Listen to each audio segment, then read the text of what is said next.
Suwaryo, kelas MJ205, NIM 2202 010102 44 dengan mata kuliah Pasar dan Lembaga Keuangan. Untuk dosen yaitu Bapak Joko Suharyanto SEMM.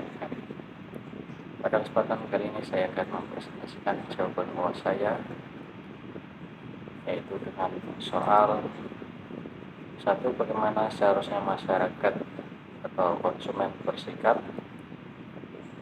Lalu 2. Perusahaan dalam menjaga bisnisnya, serta pemerintah dalam hal ini yaitu OJK untuk melindungi konsumen dan mengawasi perusahaan asuransi.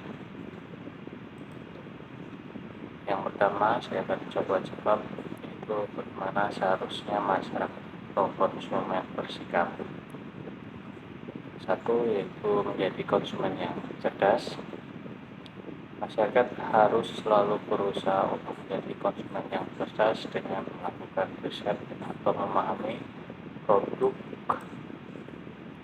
atau layanan asuransi yang akan dibeli, kemudian membaca syarat dan ketentuan polis serta membandingkan berbagai opsi dari perusahaan atau asuransi yang berbeda sebelum membuat keputusan.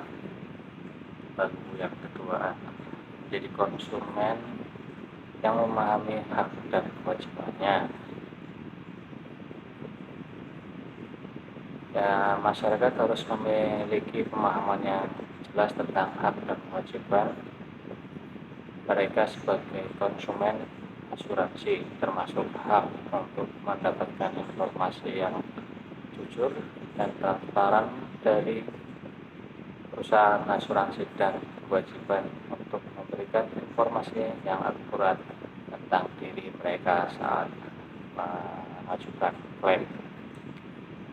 Kemudian yang ketiga, melapor jika ada ketidakpatuhan.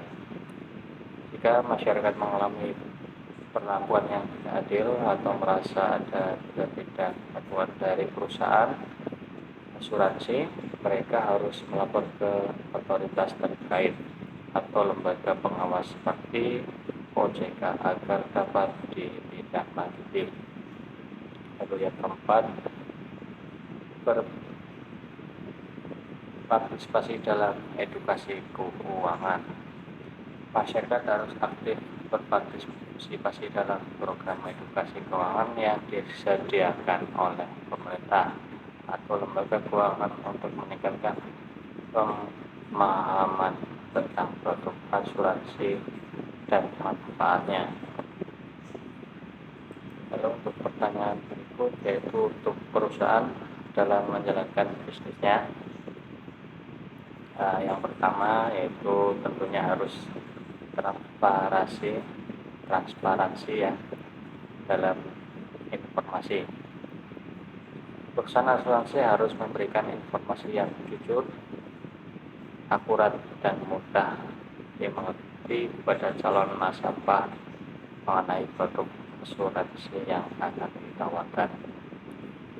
Dan yang kedua, mematuhi regulasi dan standar. Perusahaan asuransi harus mematuhi semua regulasi dan standar yang ditetapkan oleh pemerintah dan otoritas pengawas seperti OJK dan dalam menjalankan bisnis mereka.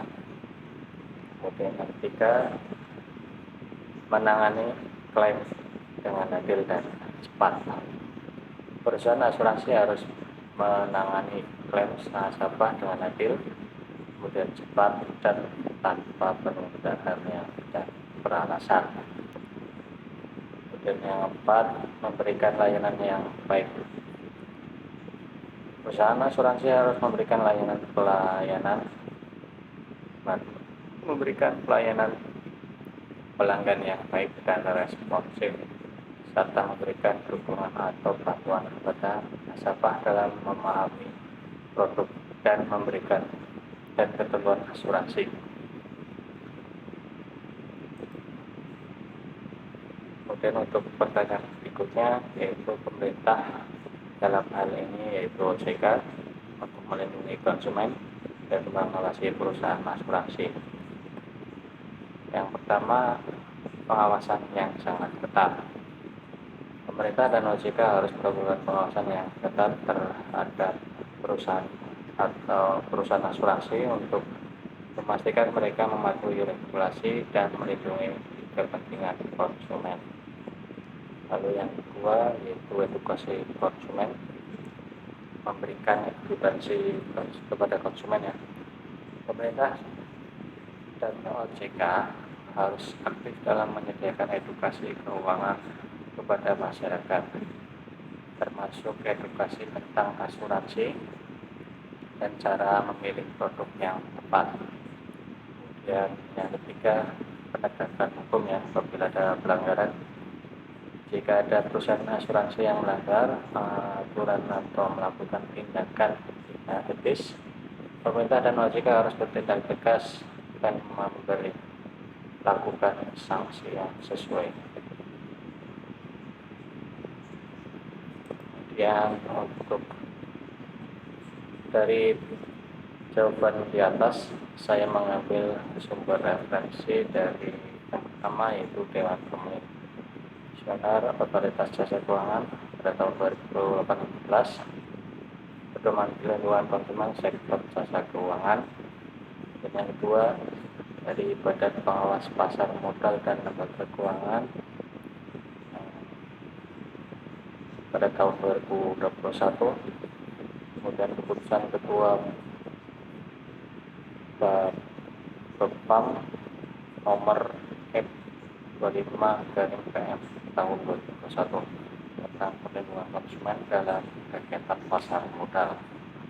Lalu yang ketiga ada Otoritas Jasa Keuangan di tahun 2023, itu dari situs resminya ya, OJK. Saya rasa presentasi kali ini atau jawaban puas kali ini saya rasa cukup. Mudah-mudahan dapat nilai yang bagus dan bermanfaat khususnya bagi saya dan umumnya bagi umum. Kurang lebihnya saya mohon maaf dan saya ucapkan terima kasih. Saya akhiri, bila itu. Wassalamualaikum warahmatullahi wabarakatuh.